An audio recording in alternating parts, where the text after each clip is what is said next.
Director of the Auwal Socio-Economic Research Institute, Angelo Fick, joins us now via Zoom.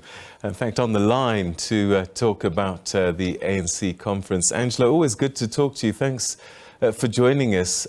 So the President delivered the closing address. What did you take out of that, given what had taken place in the 5 days before?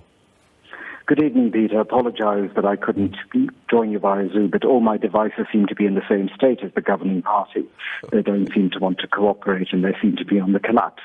The governing party president's speech, I felt, was suturing over many of the issues, trying to put a good spin on what had gone wrong, pretending that there was unity, speaking unity when actually there was disunity in the hall, even as he spoke, given how empty the hall had been when I saw it during the plenary.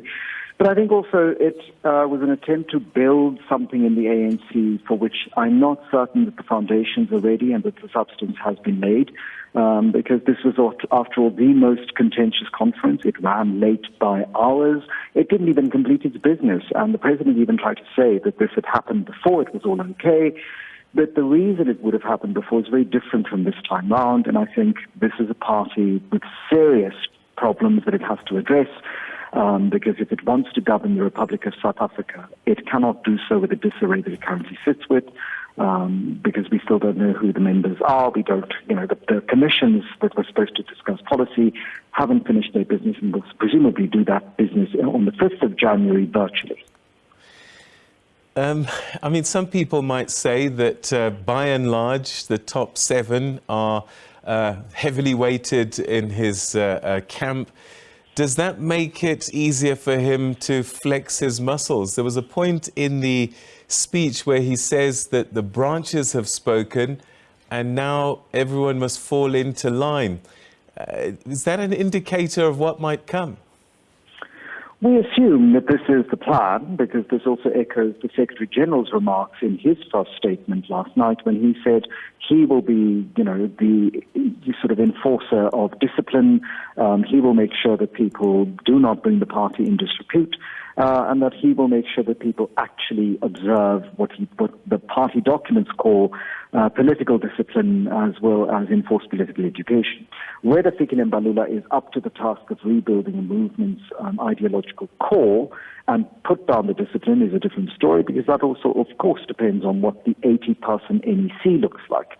Because even if the top 6 officials and our top 7 officials are unified behind one project, if they sit with an NEC that doesn't back that project and gets involved in internal squabbles, we have a repeat of what we had between 2017 and 2022, a governing party obsessed with its own internal embroilments and not focused on the business of governing a state that in that period had to face a pandemic, a state that in that period had to face economic woes as a consequence of that pandemic, a state that's currently facing power insecurity, water and infrastructure insecurity, and therefore the policy discussions and policy implementation issues, which should be one of the major foci of the party, that hasn't been done. And so the top 7 officials may be very well-intentioned. Mr. Ramaphosa may have ideas about laying down discipline, but he, of course, faces his own issues with Phala, and while he may have passed the parliamentary vote last Tuesday, there are still other processes in place, and some might say that other people in that top 7 may have their eye on power and may wish to use the party mechanism to have him removed and take the power themselves. He says the branches have spoken. What have they said? Do the voting patterns tell us anything?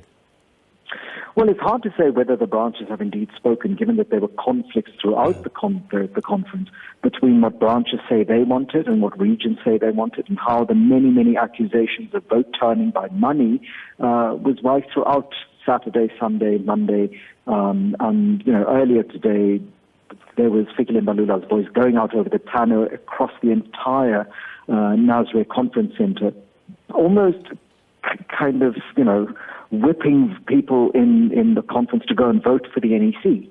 So my sense is that if the branches have spoken, they've spoken in very strange, kind of confused ways, because while some people may see the vote numbers as an indication, the process at which those numbers have been arrived at, that has been in contention throughout. Various delegates even indicating that they were paid to vote in particular ways. And Fikile Mbalula even suggesting that, that they will have to follow up on this and investigate it. And we do know that this has been a problem for the ANC for a very long time, because in January 8th statement after January 8th statement, in their NGC report from 2015, and even way back into the 90s, they speak about how money has begun to influence, the ANC's cadreship, and that even today, one of the people spoke about how they may have to revisit how people join the ANC, and when memberships lapse, people may have to reapply to join the party, and there may be an ideological test involved. So if the branches have spoken, the question remains whether those branches spoke in the way of patronage networks, the very thing the president said in his concluding speech, they want to move beyond, and he sees this conference as having moved them beyond that.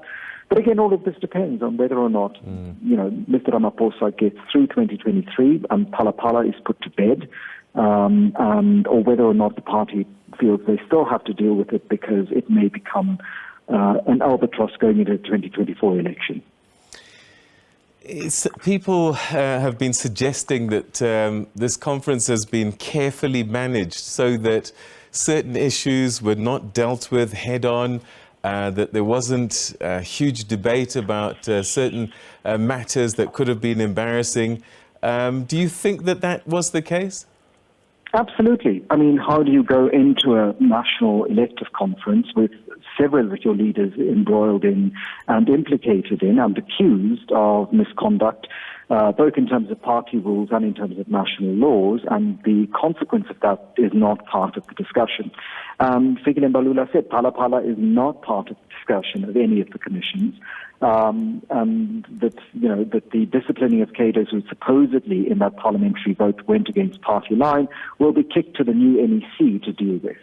And so there are all sorts of concerns around how do you say this is a new moment, we're going to move post-corruption, we're going to have accountability, when the major issues that require accountability remain unresolved. The president has still not indicated in any meaningful way to the Republic of South Africa, never mind to his own party, what the real story is behind Phala and why he hasn't in the 6 months plus, almost 7 months since Arthur Fraser walked into Rosebank police station, provided us with the evidence that Arthur Fraser's accusations have no merit.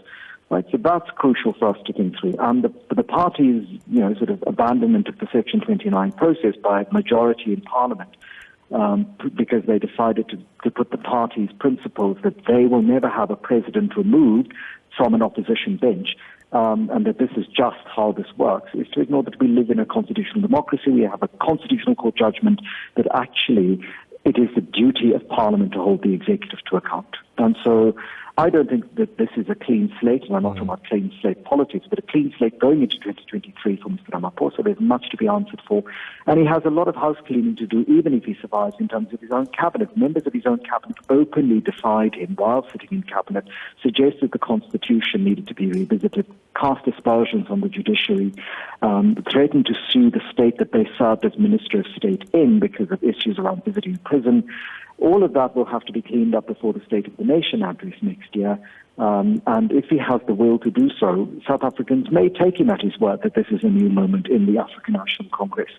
But those top 7 officials have a hard graft ahead of them in order to convince not only South Africans, but the party loyal that this is indeed a new moment and a shift, and we're not going to have the same kind of malaise, almost a Brezhnevian malaise, in the wake of this particular NEC's election. And do we sit through the next 5 years with a weak NEC that can't do anything like we did between 2017 and 2022?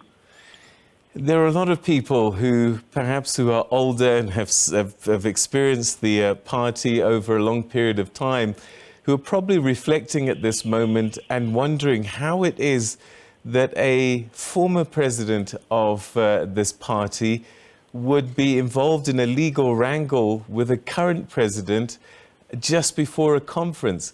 And there's been name-calling and a gathering of a former Secretary General, a former MK a person, and also a government minister in a specially set up vehicle outside the conference singing songs that are derogatory. I just wonder what this says about where the party is, and can it get worse? Absolutely. So there's always going to be disaffection among party members who feel that they're not well served by a certain kind of leadership agenda or by certain kinds of officials getting into positions of power. But it comes to something when the people who are doing that are as senior as these people are. And we've seen this kind of event elsewhere in the world where somebody who got to the highest office in the state, then at the end of their term of office, begins to cut holes in the party that they were the presidential candidate and president for, then begins to suffer because of their behavior. So we've seen this with Donald Trump in the United States and the damage done to the Republican Party. And the ANC can ill afford to go into that situation because unlike the Republican Party, the African National Congress has actually seen significant electoral decline, both at national level and particularly at provincial, at municipal level.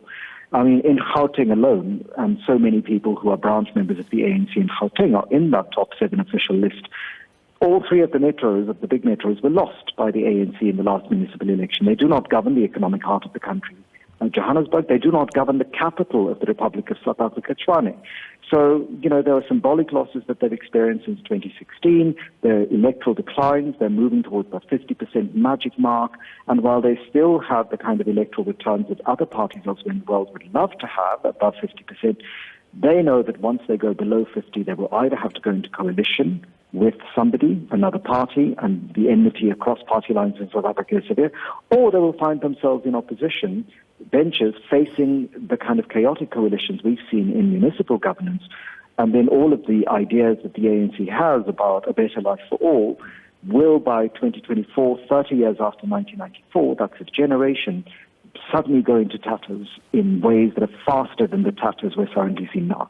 And as somebody else said earlier today, it takes a long time to build up a party and an organization of the ANC's caliber and reputation. And 110 years, 100 years was a long time to build that up, and it will decline much faster. It will not take 110 years for it to decline because decay and decline is much faster than building up. And that's the crisis that the party faces. Angelo, we'll leave it there. Thank you very much indeed. Your insights always greatly appreciated. Thanks for your time. Thank you, Peter. Okay, that was the director at the Auwal Socio-Economic Research Institute, Angelo Fick, unpacking for us this just concluded 55th National Conference of the African National Congress.